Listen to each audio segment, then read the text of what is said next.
आज जो हम सॉल्व करने वाले हैं ये है Jawahar Navodaya entrance exam class 6 के लिए एक प्रैक्टिस सेट। तो सबने कॉपी पेन रखा है?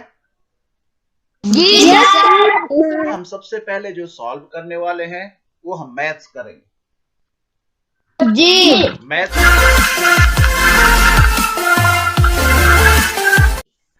देखिए 40 प्रश्न पहले के आते हैं मेंटल एबिलिटी के, और 41 जो प्रश्न होगा वो मैथ का होगा। तो स्क्रीन दिख रही है साफ साफ?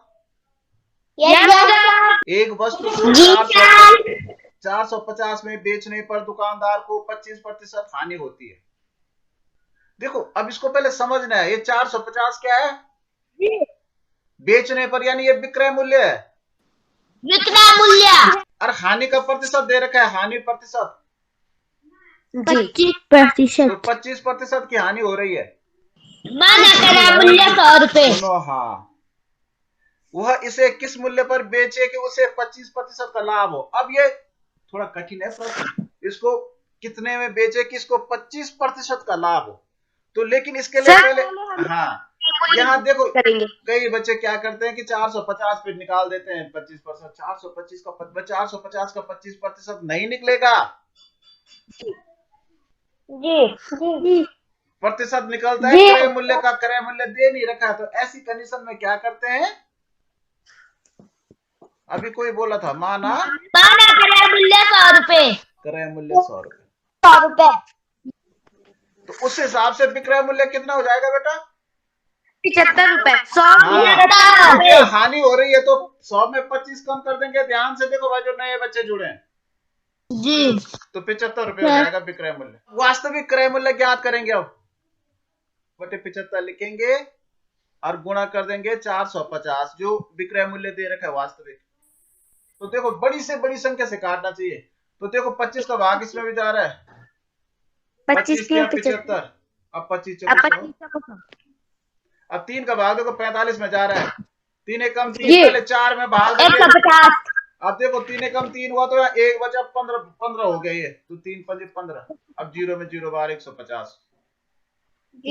अब देखो नीचे खत्म हो गया, नीचे 3 एकम 3 1 आ गया तो कुछ नहीं है, तो ऊपर ही ऊपर का गुणा करेंगे तो 15 चक्कू 60, यानी 600 तो क्रय मूल्य हो गया बेटा। जी, लेकिन ये क्रय मूल्य हुआ, ये उत्तर नहीं है। अब ये कह रहा है कि वो किस मूल्य पर बेचे कि उसे 25% का लाभ हो। जी, इसका मतलब वो 600 में तो उसने खरीदा, अब अगर वो 25% लाभ कमाना चाहता है तो हम इसका 25% निकालेंगे अब 600 का, क्योंकि अब हमें क्रय मूल्य ज्ञात हो गया हमारा। 600 का 25%, 600 गुणा 25%। जी ऐसे सर करेंगे ना? 0 से 0 कटे। हाँ, तो ये देखो ऐसा 0 से 0 कटे तो नीचे 1 बच गया, खत्म हो गया। अब 25 में 6 से गुणा करेंगे तो 25 छक्का 150 होता है, आप लोग गुणा कर लीजिए। 150 जोड़ देंगे। 150 रुपए का लाभ कमाना चाहेगा ये, तो क्योंकि ये 600 क्रय मूल्य था और इसमें 150 जोड़ दो। जी जी तो ये 750 रुपए में बेचेगा भाई ये। जी कितने में बेचेगा? 5% वार्षिक दर से 3 महीने के लिए निवेश किए गए मूलधन पर। निवेश करना मतलब जैसे हमने बैंक में जमा कर दिया या कहीं कंपनी को हमने उसमें दे दिया ब्याज पे, किसी को ब्याज पे निवेश करते हैं ना, अपने पैसे को बढ़ाने के लिए निवेश करते हैं। 5% वार्षिक दर से 3 महीने के लिए निवेश किए गए कितने मूलधन पर साधारण ब्याज 25 होगा। अब देखो यहाँ क्या ज्ञात करना है? मूलधन ज्ञात करना है सर। मूलधन तो मैंने कहा था कि मूलधन ज्ञात करना हो, चाहे ब्याज ज्ञात करना हो, चाहे दर ज्ञात करनी हो, चाहे समय ज्ञात करना, इसमें 4 चीजें होती है भाई। पहले समझ जाओ इन सवालों को आज ढंग से। जी, एक होता है मूलधन, एक होता है दर, एक होता है समय, एक होता है साधारण ब्याज।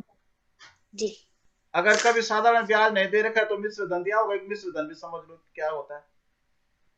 जी, ठीक है, तो मूलधन किसे कहते हैं? जो रकम बैंक में हम जमा करते हैं या जो रकम हम लोन में लेते हैं, कर्ज में लेते हैं, उसे मूलधन कहते हैं। जी, दर क्या होता है? जिस पे ब्याज लगता है, एक निश्चित दर होती है ब्याज की कि 100 रुपए पे हम 1 वर्ष में इतना लेंगे। जी, अरे समय कितने जी। समय के लिए हमने कर्जा लिया या बैंक में जमा किया। जी तो जैसे ये कह रहा है यहाँ मिस मूलधन ज्ञात करना है, तो ये मूलधन ज्ञात करना है तो यहाँ एक्स लिख दो।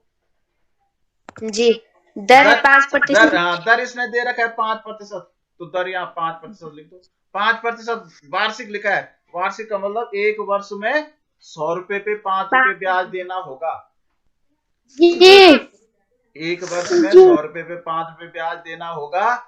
और यहाँ देखो समय 3 महीना लिखा है बेटा, तो यहाँ पे जरा इसको चकराने के लिए 3 वर्ष होता तो बड़ा आसान होता है, लेकिन 3 महीना कठिन है थोड़ा। मैं बताऊंगा महीने वाला कैसे करते हैं।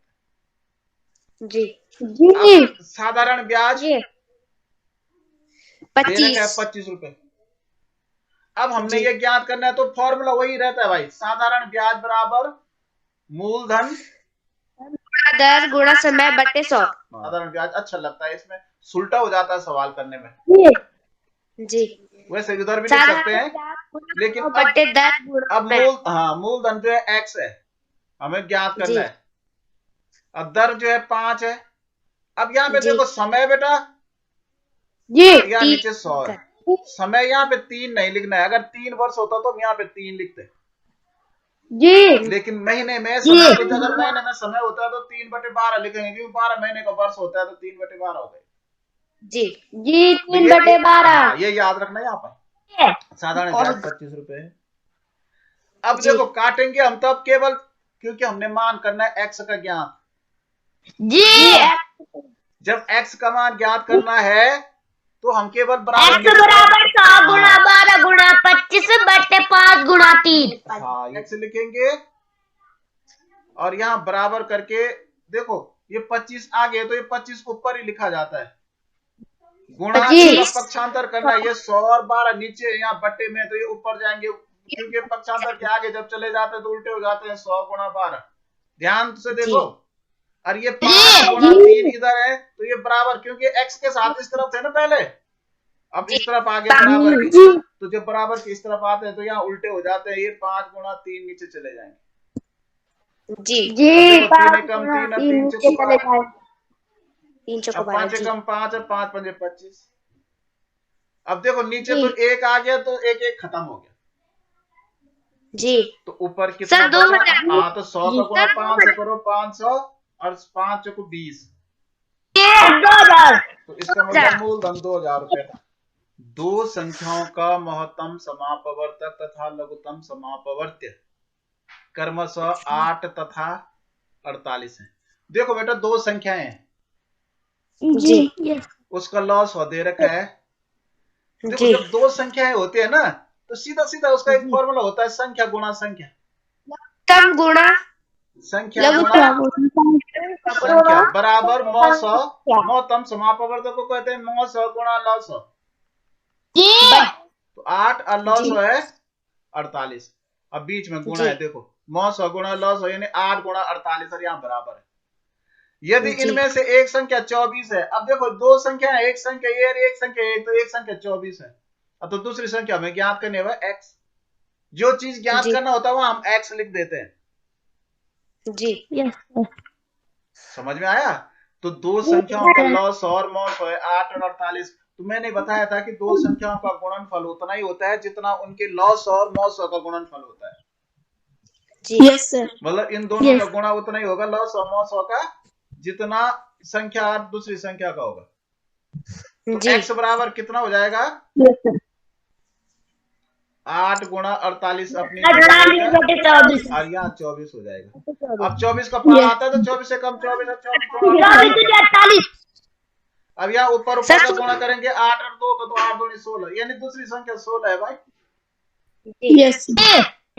अगर आप लोग गुणा करेंगे एक संख्या 24 है दूसरी 16 है, तो 16 24 का गुणनफल भी उतना ही होगा और 8 और 48 का गुणनफल भी उतना ही होगा। एक 8 मीटर लंबे तथा 6 मीटर चौड़े कमरे में 1.6 मीटर चौड़ा कालीन बिछाया गया है। कालीन की लंबाई कितनी होगी? देखो बेटा एक कमरा है बड़ा, यस सर। एक कमरा 8 मीटर और 6 मीटर का है। कालीन बिछाई गई है पूरे कमरे में, पूरा कमरा कवर कर रखा है कालीन ने। Yes sir. तो कालीन की लंबाई नहीं, चौड़ाई दे रखी है 1.6 मीटर कालीन की। माना ये कालीन है, इसकी चौड़ाई है 1.6 मीटर। तो कालीन की लंबाई कितनी होगी? अब देखो, इसका मतलब पूरा कमरा कवर किया कालीन ने, तो इसका मतलब अंदर क्षेत्रफल ज्ञात करना पड़ेगा कमरे का। तो क्षेत्रफल कितना होगा कमरे का? 8×6 होगा 48 मीटर स्क्वायर या वर्ग मीटर जिसे कहते हैं। यस। अब 48 वर्ग मीटर जब वो यार इसमें कालीन बिछानी है, यहाँ पे ध्यान से देखो, तो जब क्षेत्रफल दिया यार ये कालीन की चौड़ाई दे रखी है, तो लंबाई ज्ञात करनी है, तो हम चौड़ाई का भाग देते हैं क्षेत्रफल में कि नहीं देते हैं? जी देते हैं। हाँ, 48 में हम भाग देंगे 1.6 का। यस। लेकिन यहाँ दशमलव का भाग तो हमें आता ही नहीं, हमें 16 का पहाड़ा तो आता है, लेकिन 1.6 का पहाड़ा नहीं आता है। हम इसका दशमलव का स्थान बदलेंगे। हाँ, तो इसका दशमलव हम एक अंक आगे ले आएंगे दाहिनी तरफ। अब क्योंकि यहाँ ऊपर दशमलव नहीं है, तो ऊपर भी दशमलव लगा दो और यहाँ 0 रख दो। देखो 48.0 इस, लेकिन दशमलव ऐसे नहीं बीच में घुसाना है, हमने इसके मान में अंतर नहीं करना है। Yes sir. क्योंकि 48 मान, ये 48 क्या है? ये मीटर वर्ग मीटर है, तो ये मीटर है, तो ये 48 ही होना चाहिए। तो 48 के आगे हम 0.0 रखेंगे, तो इसका मान 48 ही रहेगा कि नहीं रहेगा? जी रहेगा। अब देखो, या 48.0 हो गया या 1.6 हो गया, तो इसका दशमलव एक अंक इधर ले आओ, इसका भी एक अंक इधर ले आओ, तो ये ऊपर 480 हो जाएगा भाई, और नीचे 16 हो जाएगा। क्योंकि इसका दशमलव हम यहाँ ले आए, इसका भी आगे लेंगे जी। या दूसरा, अगर आपको ऐसा समझ में नहीं आता तो ऊपर नीचे दोनों 10 से गुणा कर दो, ये भी तरीका है। 16 48 अरे 0 बार, इसका मतलब उसकी चौड़ाई 30 मीटर थी। अंकों 409 से बनने वाली 5 अंकों की छोटी से छोटी संख्या क्या है? अब देखो बेटा, यहाँ चकराने के लिए उसने 3 अंक दे रखे हैं, 4 दे रखा है, 0 दे रखा है, किसी दो अंक को 2 बार जोड़ना होगा, 2 बार लाना। सब इसकी छोटी से छोटी संख्या बनाने, तो इसका छोटा अंक बार बार लिखना पड़ेगा हमें। Yes sir. क्योंकि हमने 5 अंकों को बनाया, तो सबसे पहले सबसे छोटा अंक लिखते हैं, तो क्या लिखते हैं? 4 लिखते हैं। 0 को हम पहले लिखते नहीं है, तो 4 के बाद 0 0 0 और ये 9। अब देखो ये 5 अंक हो गए। Yes sir. जी सर। तो ये बन गए, ये बी वाले 40,009 हो गए। 4.4% निम्नलिखित में से किसके समतुल्य है? प्रतिशत का मतलब बटा 100 होता है, तो ये तो 4.4 वैसे ही रहेगा, प्रतिशत मानी बटा 100 ये नीचे हो गया, तो यही तो है इसका। सर 44/100। 44 क्यों होगा? अगर हम इसको 44 करते हैं, इसका दशमलव एक अंक इधर ले जाते हैं, तो यहाँ 1 0 बढ़ जाएगा, मतलब यहाँ भी तो एक अंक इधर ले जाएंगे, इसके यहाँ दशमलव मानेंगे, यहाँ 0 रखेंगे, तो 44/1000 होगा। मतलब 4.4/100 भी सही है, 44/1000 हो जाएगा, ये भी सही है जी। तो 44/100 तो आ ही नहीं सकता, इसको समझना है, क्योंकि यहाँ प्रतिशत दिया हुआ है ना भाई। अगर केवल ये होता कि 4.4 का मान कितना है भिन्न के रूप में, तब तो इसका मान जो है, क्योंकि एक अंक के पीछे दशमलव है, तो अगर हम इसका एक अंक के पीछे दशमलव उठाएंगे तो 44/10 है इसका मान जी। 44। लेकिन ये किस कंडीशन में? जब इसके आगे प्रतिशत का निशान नहीं है। 24 घंटों में कितने सेकंड होते हैं? 1 घंटे में 60 मिनट होते हैं, यानी 60 गुणा 60 से 2 बार हो गए। 1 मिनट में 60 सेकंड होंगे, तो 60 गुणा 60 यानी 3600 3600 सेकंड होते हैं।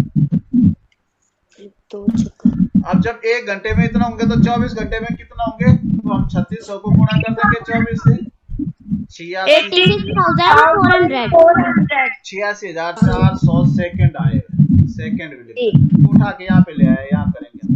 आपको दोनों में अलग अलग पोस्ट है, तो पोस्ट के भीतर का ही सॉल्व कर देंगे, यहाँ भी पोस्ट का भीतर का सॉल्व कर देंगे।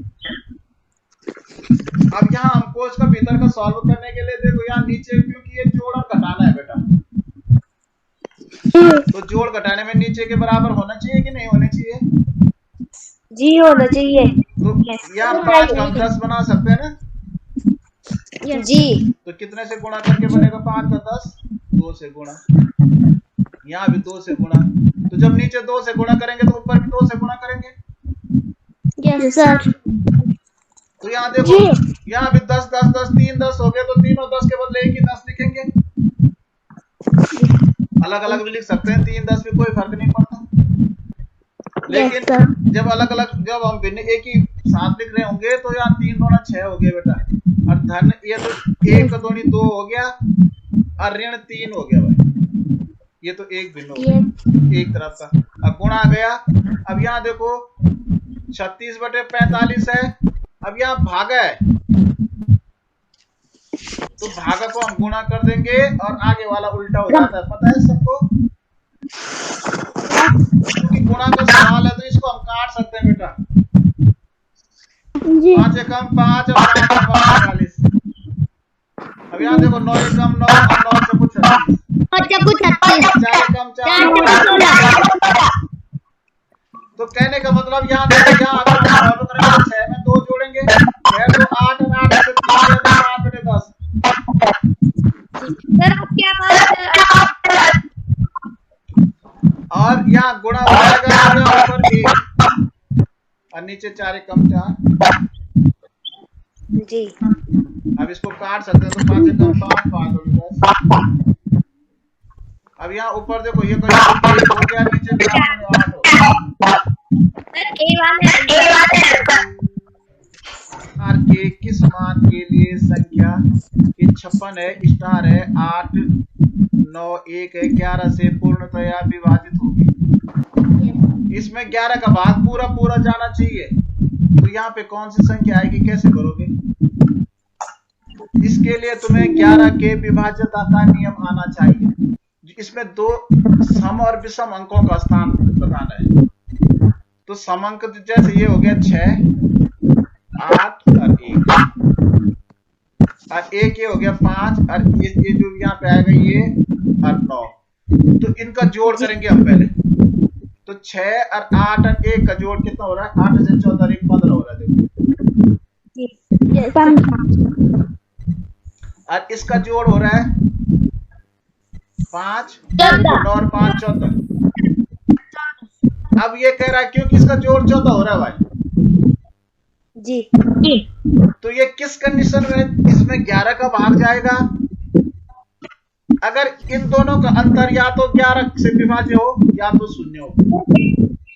ठीक है। तो इसका मतलब इसको 11 से विभाजित होने वाली संख्या नहीं होगी, बल्कि इनका अंतर जो है 0 होगा। तो 14 में 1 जोड़ना पड़ेगा। तो यहाँ पे अगर 1 होगा तो ये 15 हो जाएगा। देखो 5 और 1 6 और 9 और 6 15। तो दोनों मतलब एक एक अंक छोड़ करके जो समस्थान वाले अंकों का योग और विषम वाले स्थान अंकों का योग दोनों बराबर हो गए, यानी इनका अंतर 0 हो गया। तो 11 से विभाजित हो गया जी। 6 10 15 का सार्वनिष्ठ गुणज निम्नलिखित में से कौन सा है? सर इनका लाभ निकालेंगे। हाँ, तो सार्वनिष्ठ का मतलब लौसा होता है भाई। सार्वनिष्ठ का मतलब जो गुणज का मतलब पहाड़ा, यानी 6 का पहाड़ा भी, 10 का पहाड़ा भी और 15 का पहाड़ा भी कहाँ पे जाके मिलेगा सबसे पहले? ठीक है ना जी। तो इसका तरीका क्या है? हम इसका लौसा निकालते हैं 6 का 30 सर 30 है 15 का। हाँ बिल्कुल सही। तो सबसे पहले हम 2 का भाग देंगे बेटा। तो याद देखो जिसको लॉस निकालना नहीं आता है 4 वाले ध्यान से देखो जी। 2 का भाग देंगे 2 3 6। 2 का भाग देंगे 10 में 2 5 10 और 2 का भाग 15 में नहीं जाता तो 15 हम ऐसे उतारेंगे जी। अब 3 का देंगे तो देखो 3 एकम 3।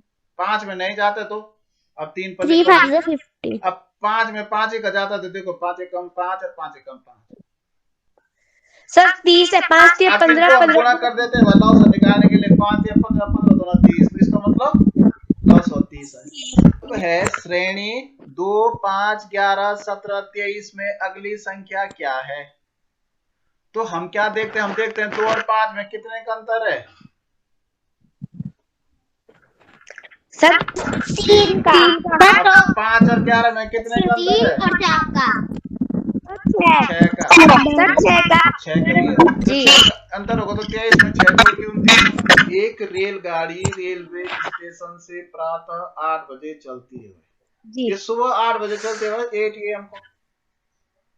जी वह 60 किलोमीटर प्रति घंटा की चाल से चलती है। वह रेलगाड़ी 180 किलोमीटर की दूरी कितने समय में तय करेगी? सर 180/60। तो इसमें समय ज्ञात करना है तो समय बराबर होता है दूरी बटे चाल। हाँ, दूरी बटे चाल। दूरी बटे चाल। 180/60। 180 या चाल है 60, देखो जीरो से जीरो काटा, अच्छा ये कम 6 6 3 18, यानी 3 घंटे लगाएगी भाई। 3 घंटे में। कि अगर 8 बजे चलेगी तो कितने बजे पहुंचेगी ये? सर 11 बजे।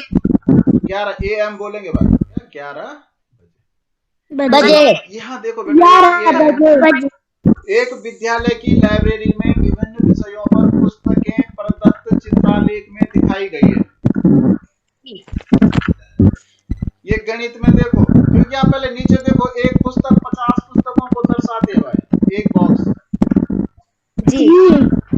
तो हम देख सकते हैं कि गणित में कितनी पुस्तकें होंगी, एक 50 और 50 100 हो गई, और ये 200, 350। और ये 350 तो 350 हो गई भाई, ये पता होगा। 350 पुस्तकें। हिंदी में कितनी होंगी, देखो ये 100 हो गई, ये 100 हो गई, और ये 100 हो गई। प्रश्न ये है, उपयुक्त चित्रालेख को पढ़कर बताइए कि किस विषय में पुस्तकें सबसे कम है? इतिहास। 70 और 90 के बीच आने वाली अभाज्य संख्याएं कितनी है? 70 होती है, 71 में किसी का भाग नहीं जाता, एक 73 होती है, 73 में भी किसी का भाग नहीं जाता। और बताओ 77। 77 11 का जाता है, 11 77। जी। 79। हाँ 79 होता है। और 81। 81 देखो 8 और 1 9 हो रहा है, 9 में इक्यासी नहीं होता है। जी। 3 और 2 5 ही तो है। इस पुस्तकों का मूल्य 200 है, तो 200 पुस्तकों का मूल्य क्या होगा? सर पहले 220 का भाग देंगे। एक पुस्तक का मूल्य ज्ञात करेंगे। 200 गुणा करेंगे सर। तो एक पुस्तक का मूल्य क्या होगा, 200 में भाग देंगे 20 का, यानी 200 बटे 20।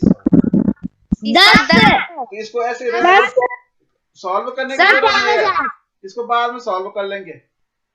जी। तो 200 पुस्तकों का मूल्य पूछ रखा है, तो यहाँ पे फिर 200 पुस्तकों का मूल्य होगा 200 बटे 20 वैसी रहेगा, और यहाँ गुणा 200 हो जाएगा। जी।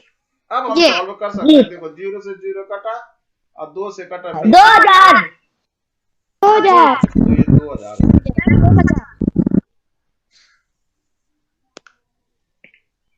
14 सही 2/7% को अनुपात में अभिव्यक्त कीजिए। तो इसको हम सबसे पहले क्या करेंगे, इसका सही हटाएंगे।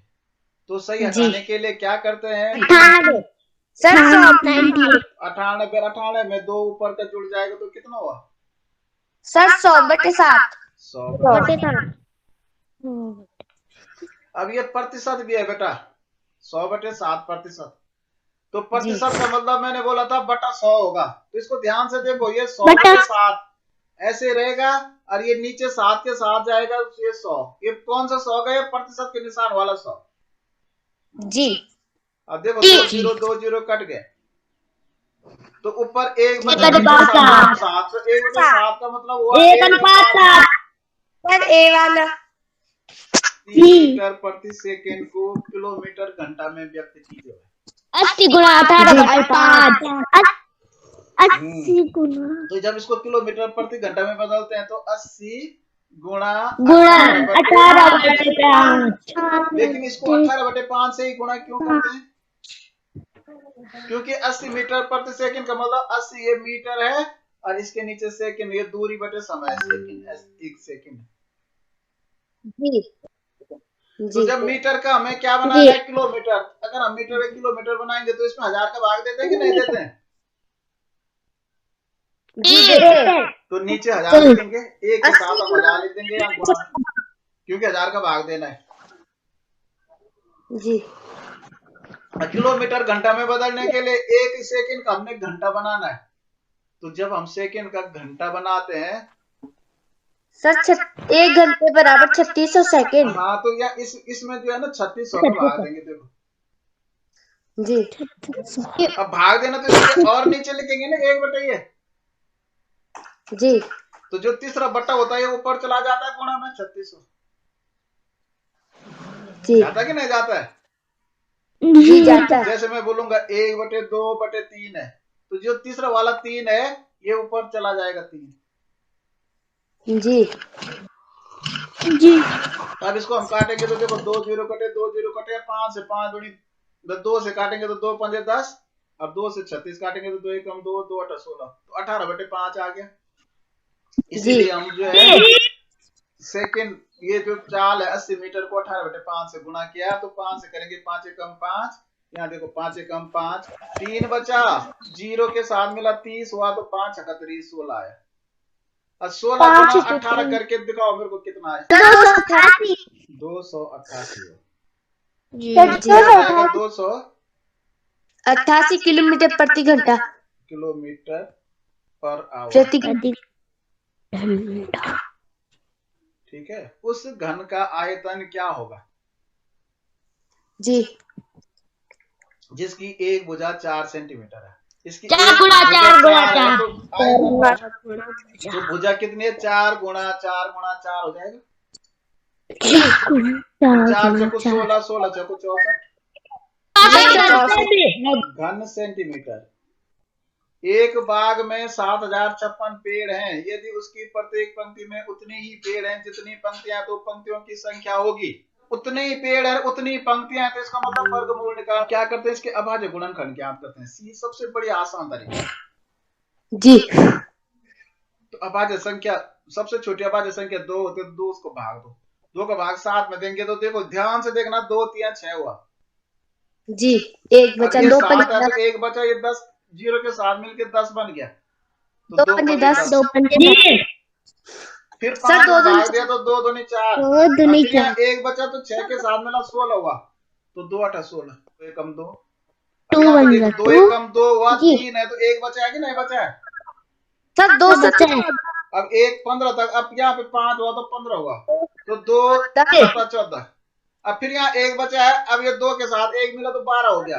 अब 2 6 5 अब 2 6 8 फिर देखो 2 का जा रहा है जी। Yes sir. 2 8 16 अब यहाँ 17 है तो 1 बचा है भाई जी 16 एक के साथ मिला 16 हुआ तो फिर 2 8 16 फिर 2 दूनी 4 फिर देखो 2 का जा रहा है 2 8 2 एकम 2 दूनी 4 2 एकम 2। अब देखो 2 का नहीं जा रहा है भाई क्योंकि काय में 1 आ गया। जिसकी काय में 1 3 5 7 9 होता है वो तब 2 का भाग नहीं जाता है, पता है? Yes sir. अब हम क्या करते हैं?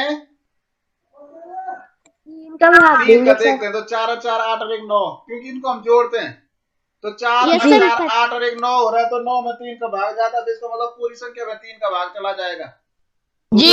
3 एकम 3। अब यहाँ पे देखो 4 है तो 1 बचा तो इसका 14 हो गया तो 3 चौको 12।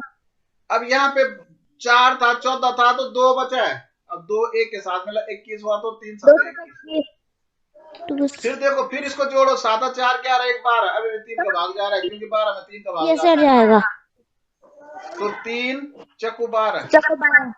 अब यहाँ फिर 2 बचा है 27 हो गया।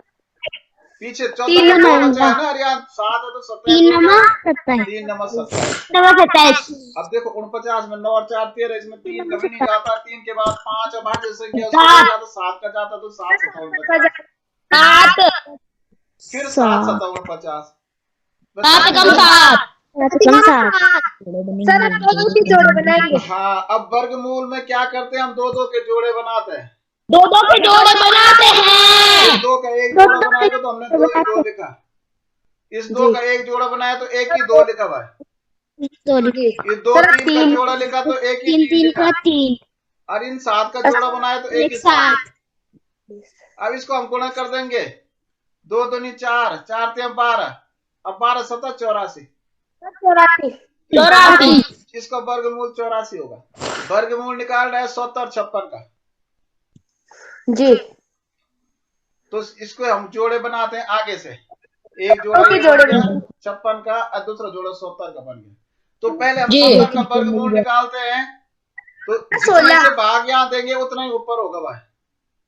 सर 8 से 16। हाँ तो जैसे 8 8 64, 9 9 में कहा से ज्यादा होता तो 8 8 64 हो गया। 8 8 जी 64। अब एक 8 इसके नीचे लिखते हैं, ये जोड़ते हैं 8 और 8 16, यहाँ थोड़ा पीछे पीछे लिखते हैं 16। जी अब यहाँ 70 में से 64 घटाओ तो 55 6। है। अब इन दोनों को कटे होता है 656। जी 5 है। अब उतने का ही भाग देंगे, जैसे यहाँ 3 का भाग देंगे, यहाँ 3 लिखेंगे तो ऊपर भी 3 ही लिखेंगे भाई। जी तो यहाँ 163 होगा तो 163 3 लिखेंगे। तो 3 3 9, 3 6 18 का 8, हासिल 1 3 कम 3 और 1 4। तो देखो ये काफी कम हो रहा है। जी ये नहीं होगा। तो इसका मतलब हम 4 का देखते हैं। यहाँ 4 लिखेंगे तो ऊपर भी 4 ही लिखेंगे। तो 4 चक्कू 16 का 6, हासिल 1, 4 छक्का 24 और 1 25 का 5, हासिल 2, 4 1 कम 4 और 2 6। देखो ये हो गया। तो इसका मतलब उत्तर इसका ऊपर आता है भाई 84 है इसका उत्तर। एक कार पहले 35 किलोमीटर की यात्रा 45 मिनट में तथा शेष 69 किलोमीटर की यात्रा 75 मिनट में तय करती है। कार की औसत गति, क्योंकि पहले गई है 35 किलोमीटर, फिर गई है 69 किलोमीटर।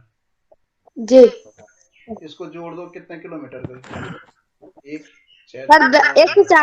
104 104 किलोमीटर पहले गई है 45 मिनट में जी और फिर गई है 75 मिनट में। 120 मिनट में आसान हो गया। 120 मिनट में 2 घंटे होते हैं ना। जी तो इसका मतलब 104 किलोमीटर 2 घंटे में जा रही है। जी जी तो इसमें 2 का भाग दे दो 104 में, तो इसकी गति आ जाएगी जी 52। सर 52 किलोमीटर प्रति घंटा। 52 किलोमीटर प्रति घंटा। चलिए अब हम शुरू करते हैं मानसिक योग्यता परीक्षण। जी ये 4 फिगर हैं। 4 फिगर में 3 फिगर किसी न किसी रूप से समान है, एक फिगर अलग है। जी अब उस एक अलग फिगर को आपको जी पूछना है। तो सी वाला क्यों होगा? सी वाला मुझे ये भी कारण सर बताइए क्योंकि इस चित्र में इन सब जितने भी षटभुज है इन सब के आधा आधा सबका आधा कर रखा है, लेकिन इसमें एक बड़ा दूसरा वाला प्रश्न में देखो इसमें अलग क्या है? सर बी वाला सर बी वाला और उनका चेहरा हंसता हुआ है भाई, देखो ऊपर को बी वाला चेहरा है। तीसरा देखो भाई सर सी क्योंकि सब में तीर का निशान बाहर की तरफ है भाई, जी और यहाँ अंदर की तरफ है, दोनों निशान अंदर की तरफ। इसमें देखो जरा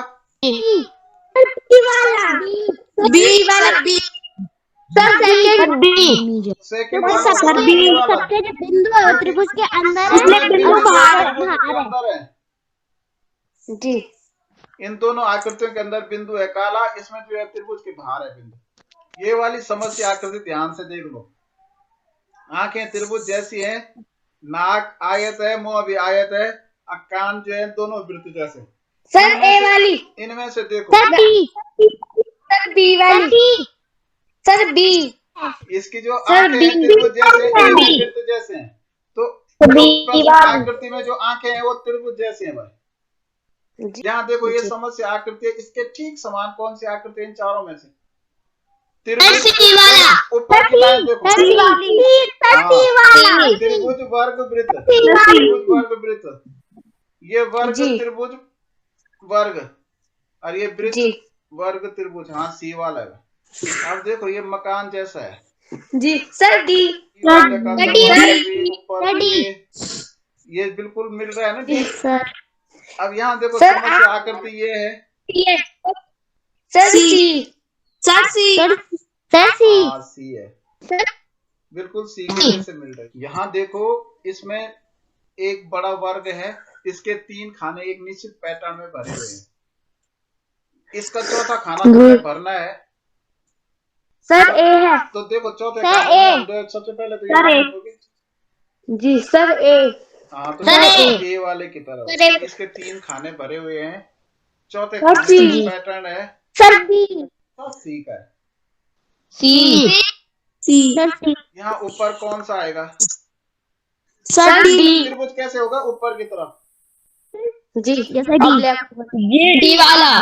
बिल्कुल डी। एक तो ये लाइन सीधी मिल जाएगी यहाँ। जी इसकी पत्ती बनेगी ए। ये दोनों पत्तियां बन गई। ये डी वाली आकृति सही मिल रही है इससे। जी डी वाली होगी। इसकी डी वाली होगी। ऐसी आकृति है, सुनो यहाँ पे तो गायब है लाइन। जी सर डी। तो इसका मतलब डी वाला हो गया। अब यहाँ पे बिना समझ से आकृति, ये चौथी आकृति खाली है। यहाँ पे आपको उत्तर बताना, तो यहाँ पे देखो 2 तीर के निशान है। अब यहाँ 3 तीर हो गए, लेकिन ये उल्टे भी हो गए भाई। जी और उसमें अब फिर ये 4 हो गए, लेकिन ये फिर उल्टे हो गए दूसरे के अपेक्षा। तो अब ये 5 होंगे, लेकिन उल्टे होंगे भाई इस तरफ मुंह वाले। हाँ जी ए वाला होगा। ए वाला होगा। अब ये त्रिभुज के 2 एक हिस्सा काला हो गया, आधा काला आधा सफेद। तो ये पूरा काला है आयत। तो इसमें से कौन सा? तो डी जो है नीचे है, सी ऊपर है। अब ये नीचे है तो ये ऊपर ही होगा भाई, सी वाला। अब देखो ये आकृति ऐसा सर की दर्पण है। दर्पण प्रतिबिंब है दूसरा। तो इसकी बिंदु, दोनों बिंदु भी अपनी जगह पे रहेंगे, डी वाला। जी सही है कि जो इसका दर्पण प्रतिबिंब है, तो ये भी तो इसका दर्पण प्रतिबिंब है। यहाँ पे देखो घड़ी पे 2 बज रहे हैं, इस पे कितने बज रहे हैं? 5। 2 2 में 3 जोड़ के 5 होता है, या 8 बज रहे हैं, फिर 3 जोड़ के 8। तो अब कितनी बजेंगे? 11। तो 11। इसका जो संबंध इससे है वही संबंध इसका किससे होगा, ये बताना है। तो इसका संबंध क्या है कि ये उल्टा हो रहा है। अब ये 2 भुजाएं जो है अंदर घुस रही हैं, तो इसका भी उल्टा हो जाएगा। यहाँ जो इसका संबंध किससे है, इसका संबंध किससे होगा? तो यहाँ देखो ये वृत्त के ये जो गुणा का निशान है इधर आ गया। तो इसका मतलब ये जो वृत्त है ये दोनों उल्टे हो गए निशान, तो इसके उल्टे हो जाएंगे। तो गुणा यहाँ आ जाएगा। वृत्त यहाँ भाई, यहाँ पे वृत्त हो जाएगा। तो कौन सा? सी वाला। यहाँ पर ये ऐसी आकृति है, ये आकृति उल्टी हो गई। तो यहाँ पर ये ऐसी आकृति, ये भी उल्टी हो जाएगी। तो उल्टी देखो किसमें है? ये बी में है। यहाँ तो सर सी वाली और सी में है। हाँ बी में नहीं है, बी में तो ये गोला नीचे को आ गया। तो ये सी में उल्टा देखो। और ये जो है उल्टा होने के बाद जो एक वृत्त के 2 बन गए, तो यहाँ एक एस के 2 एस बन जाएंगे। तो बिल्कुल सी है वाली। ये ऐसा था, तो इसका एक हिस्सा टूट गया अलग। जी ये इधर आ गया। जी तो इसको भी हम एंटी क्लॉकवाइज घुमाएंगे, तो ये जो है नीचे को हो गया। जी अब इसका ये तीर जो है ये ऐसी रहा। जी अब ये जो एल है इसका उल्टा हो गया सर, ये बी वाला। तो ये देखो बी सर, वाला हो जाएगा। समझ से आकृति है भाई। जी इसमें क्या करना है आपको कि इसको पूरा वर्ग बनाना है। तब देखो कौन सी आकृति ऐसी है जो इसको पूरा करती है आकृति। Sir D. बिल्कुल डी वाला पूरा कर रहा है। पूरा कर रहा है तो हम क्या करेंगे, इसका पहले वर्ग बनाएंगे। जी सर बी वाला सही है, क्योंकि इसकी सीधियां आ रही है, इसकी सीधियां जा रही है, इसकी सीधी है ना यहाँ आ रही है ना। तो बी वाला बिल्कुल सही होगा। यहाँ देखो ये है, इसको अगर हम पूरा मिलाते हैं, इसको आगे लाओ, ये तो मिल नहीं रहा है, ये भी नहीं मिल रहा है, ये भी नहीं मिल रहा है, तो डी वाला ही मिल रहा है। इसको अगर हम ऐसा ऐसा मिलाएंगे, ज्यादा बड़ा अंदर घुस गया। यहाँ ऊपर जो है ऐसा नहीं है, यहाँ पे ऐसा है तिरछा। जी जी ये भी नहीं मिल रहे, तो यही वाला होगा। इस तरफ ये दर्पण लगा है शीशा, सच्ची शीशे में कैसे दिखेगी ये सबसे कारण है। सी वाला, देखो एक इस तरफ सी वाला, नौ ऐसा दिखेगा भाई, ऐसा। जी और चार जो है ऐसा दिखेगा। जी सच्ची ये सी वाला होगा, सी वाला होगा। ये वृत्त है। तो जब वृत्त दर्पण में होगा तो दर्पण की तरफ यहाँ ए है, तो यहाँ दर्पण की तरफ जो है ए दिखेगा। जी ए यहाँ जी जी उल्टा सर ए वाला होगा। हाँ बिल्कुल ए वाला होगा। आकृति है ये शीशे में कैसे दिखेगी? तो बी वाला होगा, बी वाला, तो देखो, अब देखो इसकी तरह कौन सी दिख रही है?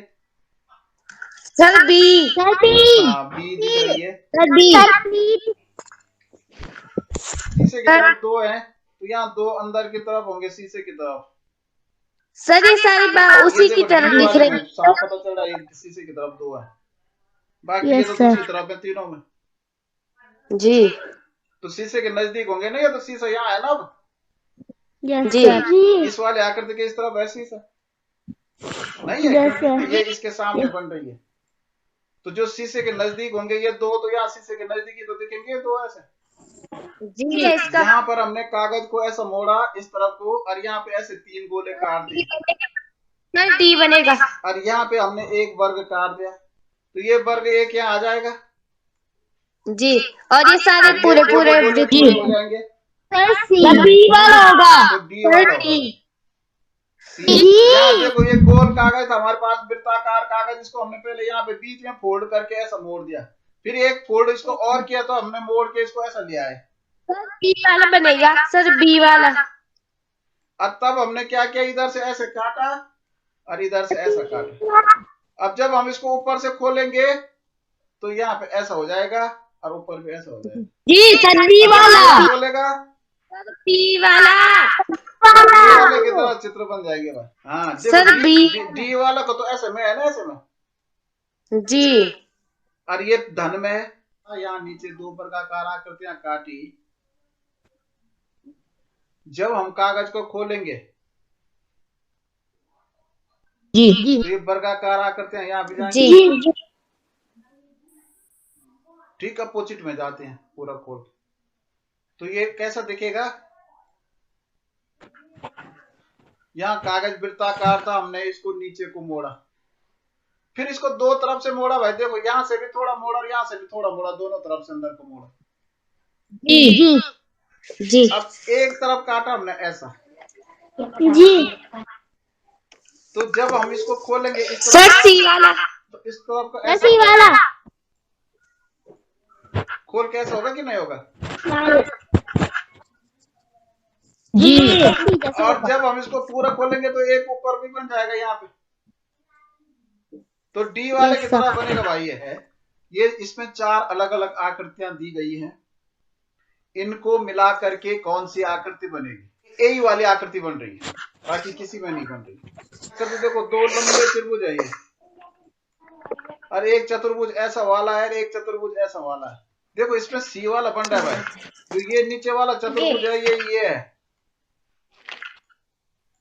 ये ऊपर वाला चतुर्भुज है, ये जो दो त्रिभुज, हाँ ये दोनों त्रिभुज के किनारे, जो छोटा त्रिभुज है ये है, ये जो बड़ा त्रिभुज है ये है, और जो ये वाला चतुर्भुज है ये है। देखो भाई ये समझ से आकृति है, ये चतुर्भुज है, ये भी चतुर्भुज है, ये भी चतुर्भुज है, तीन चतुर्भुज है, ये चतुर्भुज ऐसा, अरे बीच में ऐसा। तो अगर कहने का मतलब, अगर हम बीच में ये वर्ग रख दें, इन चारों को उल्टा करें, तो ये बिल्कुल ए आकृति बनेगी भाई। देखो भाई ये वाली आकृति इनके अंदर किस में समाई हुई है? तो देखो इस साफ पता चल रहा है कि इसके अंदर ये एन छिपा है, लेकिन इस एन की तो लंबी भुजाएं है ना भाई। ये वाली आकृति किसके अंदर छिपी है? देखो सर बी, सर बी, हाँ ये बी वाले के अंदर ये छिपी है। ये ऐसी वाली आकृति है, ऐसा उल्टा एल किसके अंदर छिपा है? Sir D. हाँ देखो ये छिपा सर है। डी।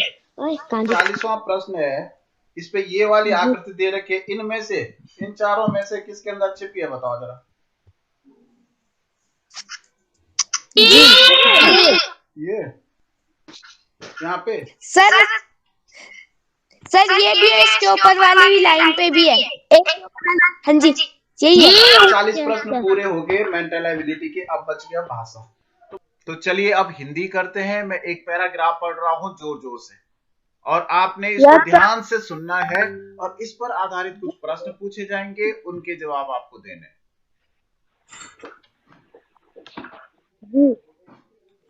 छैनी हथौड़े के वार से पत्थर पर जो कटाव उभरता है, उससे पत्थर की किरचें छितरा जाती और केशव आंख सिकोड़ लेता। केशव 10 साल का है और अभी अपना काम सीख रहा है।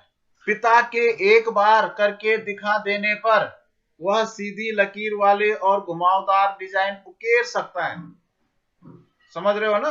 कहने का मतलब वो अपने पापा को देखता है, जैसे उसके पापा काम कर रहे हैं, जो डिजाइन बना रहे हैं, अब वो वैसे ही डिजाइन उकेर लेता है। अब तक उसने नक्काशी का जो काम किया था, उनमें से इन घंटियों को बनाना ही सबसे ज्यादा मुश्किल है। केशव जानता है कि एक दिन ऐसा जरूर आएगा जब वह बहुत बारीक जालियां, महीन नक्काशी, बेल बूटे, कमल के फूल, लहराते हुए सांप और इठलाकर चलते हुए घोड़े, ये सब पत्थर पर उकेर पाएगा, ठीक उसी तरह जैसे उसके पिता बनाते हैं। जी। अब प्रश्न है, 10 वर्ष की उम्र के बालक का नाम है, बताओ। केशव। केशव के पिता क्या काम करते हैं? नक्काशी का कार्य किस पर किया जाता है? पे किया जाता है। बारीक का समानार्थी शब्द बताओ भाई, बारीक पे जो समान अर्थ वाला है। महीन बोलते हैं भाई, बारीक को कहते हैं महीन। केशव क्या सीख रहा है? अनुच्छेद 2 को मैं पढ़ रहा हूं, उसको आप लोग ध्यान से सुनेंगे। कारलाइन एक राजकुमार था, वह संसार त्यागी हो गया था। संसार त्यागी का मतलब साधु बन गया, वो उसने संसार छोड़ दिया। वह कहता था कि जो जी से हंसता है वह कभी बुरा नहीं होता। जी से का मतलब दिल से जो हंसता है, ठीक है ना? जी से हंसो, तुम्हें अच्छा लगेगा। अपने मित्र को हंसाओ, वह अधिक प्रसन्न होगा। शत्रु को हंसाओ, तुमसे कम घृणा करेगा। एक अनजान को हंसाओ, तुम पर भरोसा करेगा। उदास को हंसाओ, उसका दुख घटेगा। निराश को हंसाओ, उसकी आशा बढ़ेगी। एक बूढ़े को हंसाओ, वह अपने को जवान समझने लगेगा। एक बालक को हंसाओ, उसके स्वास्थ्य में वृद्धि होगी। एक प्रसन्न और प्यारा बालक बनेगा। पर हमारे जीवन का उद्देश्य केवल हंसी ही नहीं है, हमको बहुत काम करने हैं। तथापि उन कामों में, कष्टों में, चिंताओं में एक सुंदर आंतरिक हंसी, बड़ी प्यारी वस्तु भगवान ने दी है। संसार त्यागी का क्या आशय है? सन्यासी बनना। कौन बुरा नहीं हो सकता? जी से हंसने वाला। जी से हंसने वाला। हंसी मन में कौन सा भाव जगाती है? सी जो मन में जगाती है वो प्रसन्नता का भाव जगाती है। हंसी से बूढ़े व्यक्ति पर क्या प्रभाव पड़ता है बताओ? तो अपने आप को ऐसा लगता है कि वह जवान हो गया है। बिल्कुल, ऐसा लगता है कि वह जवान हो गया। उदास का विलोम बताओ बेटा।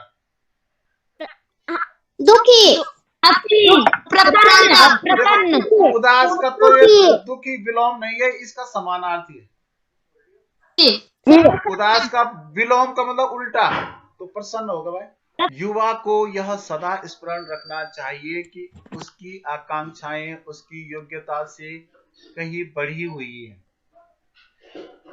उसे इस बात का ध्यान रखना चाहिए कि वह अपने बड़ों का सम्मान करे, छोटों और बराबर वालों से कोमलता का व्यवहार करें। ये बातें आत्म मर्यादा के लिए आवश्यक हैं। यह सारा संसार जो कुछ हम हैं और जो कुछ हमारा है, हमारा शरीर, हमारी आत्मा, हमारे कर्म, हमारे भोग, हमारे घर की और बाहर की दशा, हमारे बहुत से अवगुण और थोड़े गुण, सब इसी बात की आवश्यकता प्रकट करते हैं कि हमें अपनी आत्मा को नम्र रखना चाहिए। नम्रता से मेरा अभिप्राय दब्बूपन से नहीं है, जिसके कारण मनुष्य दूसरों का मुंह ताकता है, जिससे उसका संकल्प क्षीण और उसकी प्रज्ञा मंद हो जाती है, जिसके कारण आगे बढ़ने के समय भी पीछे रहता है और अवसर पड़ने पर चटपट किसी बात का निर्णय नहीं कर सकता।